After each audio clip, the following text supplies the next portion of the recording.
पर ईरान के supreme leader ayatollah Khamenei तो शहीद हो गए। उनकी आखिरी तकरीर आपको सुनवाते हैं जिसमें उन्होंने ये कहा था कि या अल्लाह हमें शहीदों के साथ मिला दे, ए परवरदिगार हमें शहादत नसीब फरमा। आयतुल्ला खामेनेई ने अपने परवरदिगार से दुआ की थी कि हमें शोहदा में उठा। ये उनका आखिरी खिताब था। बिल्कुल आपने दुरुस्त कहा फातिमा के ईरान के supreme leader ayatollah Ali Khamenei तो शहीद हो गए हैं। उनकी आखिरी तकरीर अब हम कोशिश करेंगे कि आपको वो सुनवाएं, जिसमें उन्होंने कहा था कि या अल्लाह हमें शहीदों के साथ मिला दे, ए पाक परवरदिगार हमें शहादत नसीब फरमा। जिसमें उन्होंने अपनी शहादत का कहा था और कहा था ए अल्लाह शहीदों में शोहदा में उठा हमें, और तो अल्लाह ने उनकी दुआ कबूल कर ली। दुआ कबूल कर ली है। किरण, मैं आपकी तरफ आऊंगी। एक तो आप अपनी बात को कंटिन्यू कीजिएगा, दूसरा मैं आपकी मौजूदगी का फ़ायदा उठाते हुए आपसे ये भी जानना चाहूँगी अब इसके बाद मशरिक़ वस्ता में नया इलाकाई सिक्योरिटी फ्रेमवर्क क्या बनेगा? क्या ऐसा होगा कि ईरान को उसमें शामिल किया जाएगा या फिर ईरान जो है मज़ीद तन्हाई का शिकार होता हुआ आपको आने वाले वक्तों में नज़र आ रहा है? अच्छा जी, मैं जो बात करी थी इससे पहले मैं उससे बस कंप्लीट कर लूं कि इसके ऊपर एक आम तासुर और कुछ माहिरीन की राय ये भी है कि वो जो एक प्रॉपर एक काउंसिल है, अब इसे एक प्रॉपर एक काउंसिल दे दिया जाए जिसमें 88 उलमा कराम होते हैं जो इस बात का फैसला करते हैं कि आने वाला अगला जो सुप्रीम लीडर है उसमें क्या वो तमाम सिफात और तमाम खुसूसियात पाई जाती हैं, जिसका भी कुछ देर पहले सुमेरा भी तस्करा कर रही थी, जिसका मैंने भी आगाज में तस्करा किया कि वो तमाम खुसूसियात पाई जाती हैं तो फिर वो सुप्रीम लीडर मुंतखब हो जाता है। लेकिन अब कुछ माहिरीन की ये भी राय है कि ऐसा भी हो सकता है कि शायद वो मैकेनिज्म जो है उसकी जगह एक काउंसिल के तौर पर भी बना दिया जाए। लेकिन फिलहाल तो हम देख रहे हैं कि ईरान की तरफ से कुछ नामों के जो ऐलानात हुए हैं उसमें एक नाम अली लारिजानी साहब का बड़ा स्ट्रांगली ये नाम सामने आ रहा है। तो अब ये देखना होगा कि क्या सुप्रीम लीडर का इंतखाब किया जाता है उस काउंसिल की तरफ से या फिर एक प्रॉपर ऐसी काउंसिल बना दी जाती है कि जिसमें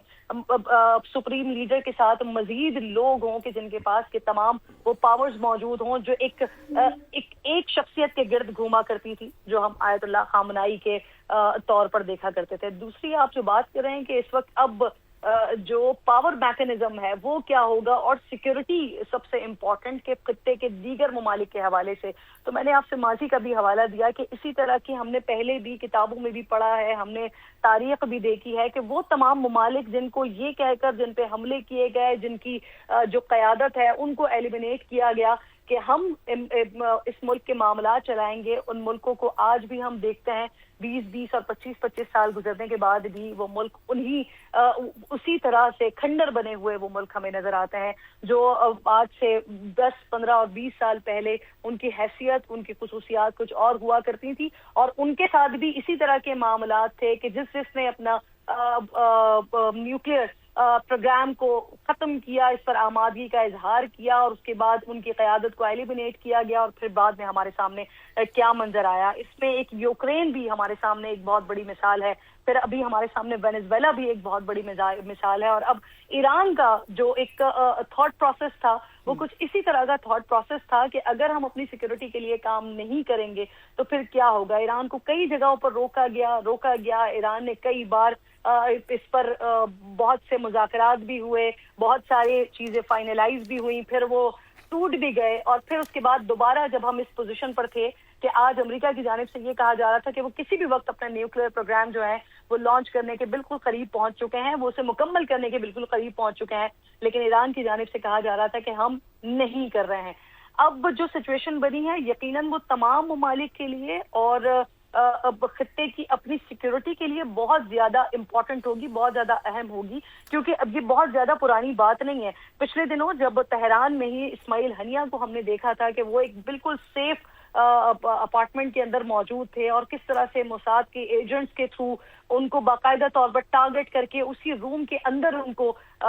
शहीद किया गया था, तो उस वक्त भी ये सवाल उठे थे कि जो सिक्योरिटी की बात होती है तो ये इस तरह से तेहरान में और ईरान में मोसाद के एजेंट्स पेनिट्रेट हो चुके हैं कि इतना बड़ा वाकया वहां पर हो गया और तेहरान के अंदर ही उस वक्त इस्माइल हनिया मौजूद थे। यही सवाल और यही बार बार खदशे का इजहार किया जा रहा था कि सुप्रीम लीडर के हवाले से कहा जा रहा है ईरान की तरफ से कि वो सेफ हैं, वो महफूज हैं, उनकी बड़ी जो सिक्योरिटी है वो बहुत ज्यादा सख्त है। लेकिन इस खदशे का इजहार उसी वक्त से शुरू हो गया था जब अमेरिका की तरफ से ये ऐलान कर दिया गया, डोनाल्ड ट्रंप की तरफ से ये ऐलान कर दिया गया कि उन्हें एलिमिनेट कर दिया गया है। ان کی جان لے لی گئی ہے, ان کو مار دیا گیا ہے. تو یہی سوال دوبارہ اٹھ گیا تھا کہ آیا وہ جو سیکیورٹی کی بات ہو رہی تھی, کیا اس بار پھر سیکیورٹی اسی طرح سے بریچ ہوئی ہے جو سیکیورٹی ہمیں اسماعیل ہنیہ والے کیس میں دکھائی دیا تھا, جس میں ہمیں یہ پتا چلا تھا کہ کس طرح سے پورے ایران میں, تہران میں موساد کے جو ایجنٹس ہیں وہ پینیٹریٹ ہوئے ہوئے. تو ابھی یہ بھی بہت ساری چیزیں ہیں